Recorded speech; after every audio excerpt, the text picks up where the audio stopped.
someone out there who's unhappy with their life, they're overweight, they're not where you were, but maybe even worse than where you were when you first started.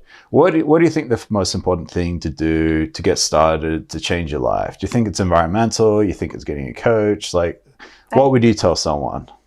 Physically, you do need a coach, but I think it's also like flooding yourself with positivity. Like whenever I'm going through a negative time, it's like on my way to work, am I listening to like crazy lyrics, or am I listening to like a podcast about how I can do better, you know? And it's going to make you think, oh, this is a possibility. Like if you're hearing all these people living great lives, this could be possible for me. And then going on the way home, listening to another one, or listening to a positive song that makes you feel good. I have like a few like, kind of gives you, you know, the 4-minute mile.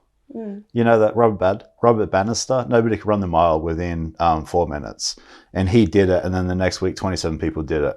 It kind of gives you permission when you read different stories, you hear other people doing the same thing. Oh, he's dumber than me, or he dropped out of school earlier than me, or whatever, or he's from this country. It kind of gives you permission, like, hey, why can't I do this? Yeah, you kind of that's kind of what you're getting at, isn't it? I agree. And I think when you experience those environments over and over again, whether it be through a podcast, this person probably can't just go out to crown winners or whatever I'm imagining, but if they could, that's what they should do.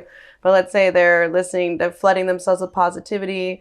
From then on, I would journal every night, and then I would start to write down your non-negotiables. Like, what is it that I want in my life? Like for me, it's really important to be close to God. It's really important to be in environments that keep me grounded and that keep me close to my fitness and health. It's very important for me to be around business-minded people and to be in environments that support that growth. So I would write those down and then start to slowly chip away at anything in your life that doesn't hit that. Like I'm not saying totally get rid of all your friends, but I would distance myself at least if you notice that all they're talking about is gossip and what's on Keeping Up with the Kardashians or whatever it may be. And then try to go to like a friend, you know, I'm sure you can find someone if you go to a church or a dog park even, right? There's all sorts of people there. So being around on the influence on your life and slowly trying to, like you said, like chip away and get to where you're trying to be. You can't just suddenly turn that off and do it overnight. But you can slowly pick up a book, read a few pages, have better conversations with better people.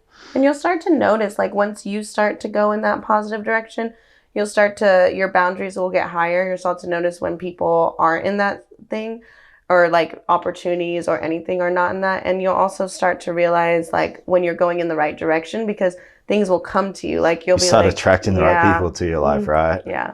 100%. Like if you're the person of integrity and punctuality, you treat people the way they should be treated, all of a sudden people start to treat you the same. And you start to live a bigger, better life, and you start to attract bigger, better friends. Yeah, you'd be surprised the opportunities that are waiting for you on the other side of you, like eliminating some stuff out of your life. Yeah. Like, it's crazy.